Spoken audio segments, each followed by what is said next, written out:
Bienvenue à tous dans ce nouvel épisode de notre podcast dédié aux grandes merveilles et exploits d'Afrique. Je suis Beka, votre narrateur, et aujourd'hui, nous allons percer les mystères du Grand Zimbabwe, l'énigme des ruines.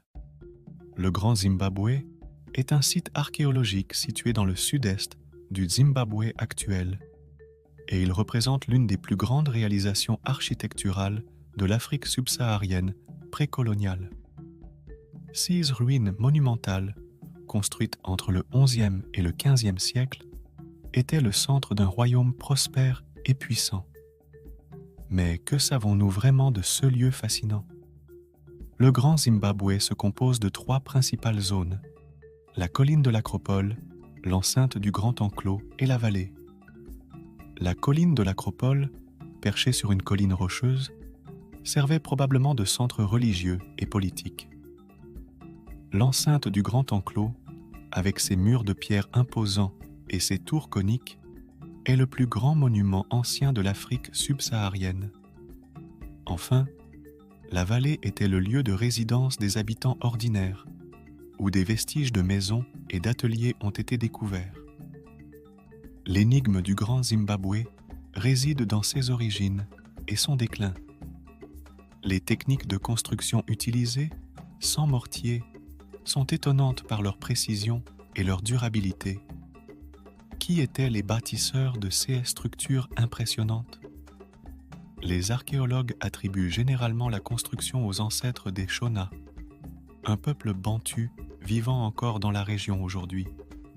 L'économie du royaume reposait sur le commerce de l'or, de l'ivoire et du cuivre, avec des routes commerciales s'étendant jusqu'à la côte de l'océan Indien. Des artefacts provenant de Chine, de Perse et d'Inde ont été trouvés sur le site, témoignant de l'étendue des échanges commerciaux. Le Grand Zimbabwe était véritablement un centre économique et culturel dynamique. Cependant, malgré sa grandeur, le Grand Zimbabwe a été abandonné au XVe siècle.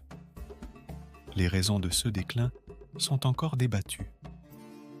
Les théories incluent l'épuisement des ressources naturelles, des conflits internes ou des changements climatiques. Ce mystère continue de susciter l'intérêt et la recherche. Le Grand Zimbabwe est également entouré de mythes et de légendes.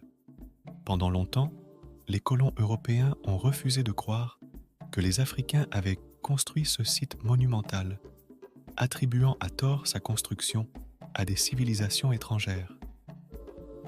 Ce n'est qu'au XXe siècle que les recherches archéologiques ont rétabli la vérité sur les origines locales de ces ruines. Aujourd'hui, le Grand Zimbabwe est un site du patrimoine mondial de l'UNESCO et un symbole de fierté nationale pour le Zimbabwe. Il représente non seulement un témoignage de l'ingéniosité et de la richesse de ses bâtisseurs, mais aussi un rappel de l'importance de préserver et de valoriser le patrimoine culturel africain. Merci de m'avoir écouté dans cet épisode consacré au Grand Zimbabwe, l'énigme des ruines. Restez à l'écoute pour notre prochain voyage à travers les merveilles d'Afrique. C'était Beka, à bientôt.